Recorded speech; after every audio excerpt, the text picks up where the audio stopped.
What's going on, everybody? Today we are going to be talking about the system that has garnered a ton of hate, and for good reason, the Razer Edge Wi-Fi edition. Today in 2024, you can actually find these systems used for under $200, and at that price point, what this thing can do, and if you're interested in playing the PSP library with buttery smooth frame rates, I'm going to go ahead and say it, this is probably one of the best systems out there.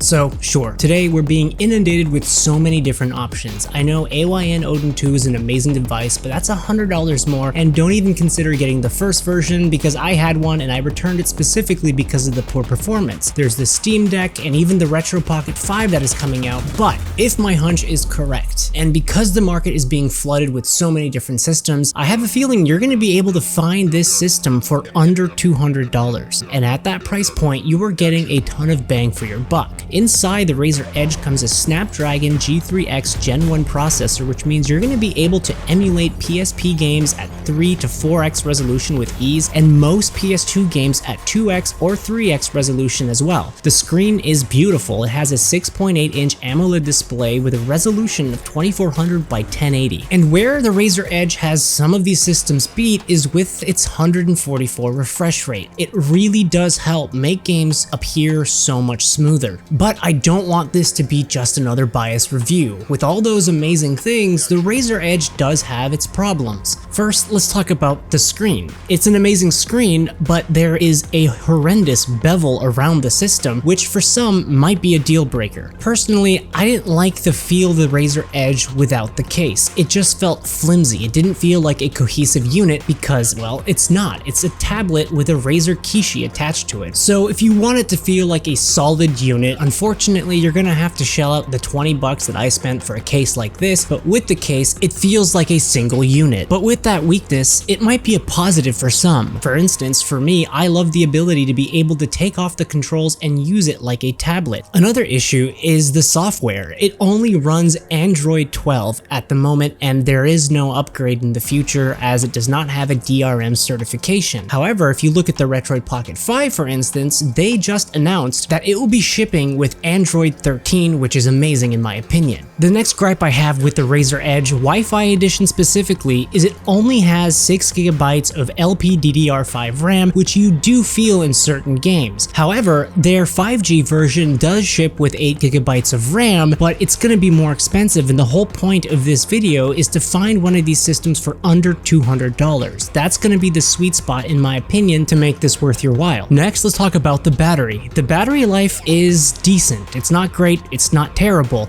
However, the Razer Edge charges so much quicker than any other system that I own. I don't know if it's my charger or what, but it just seems like it hits 100% in record time. Next is probably the biggest issue for me, which is the company, Razer. If you run into any unfortunate problems with the device, you may have a problem reaching out to Razer's customer support team. From what I've heard, they're not great, and they're far from what you might expect when it comes to something like the Steam Deck. And the last gripe, but a gripe nonetheless, would be the 128 GB internal storage. It does feel a little bit tight, especially when you're loading a ton of ROMs. Sure, you can use the expandable option with the micro SD card, but I've noticed games run a little bit better if it's running off the internal storage. I have played games off of memory cards and they seem to be fine, but I did notice certain hitches in certain games that I did not notice when it was running off the internal storage. So as you can see, the Razer Edge is far from perfect, but at the $200 price point, this thing beats out a lot of its competition. I am very curious to see what the Retro Pocket 5 delivers, but as of now, it's not out yet. And with the systems that are currently out, from what I've tested and used, this one performs far better than most other systems in this specific price point. I'm playing PSP games at 4x resolution and it is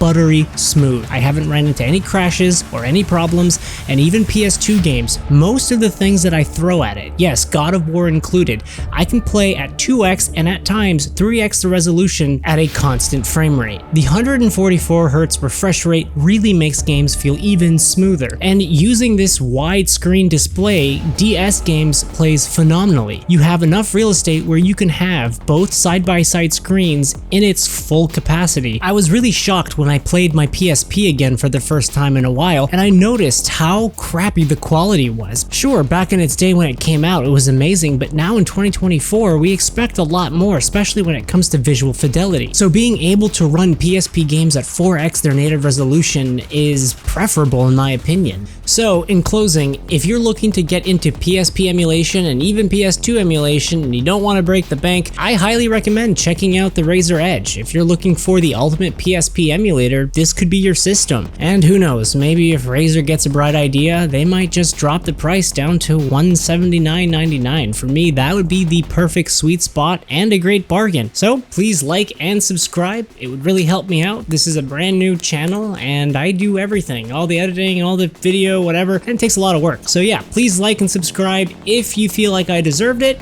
And until next time, take it easy.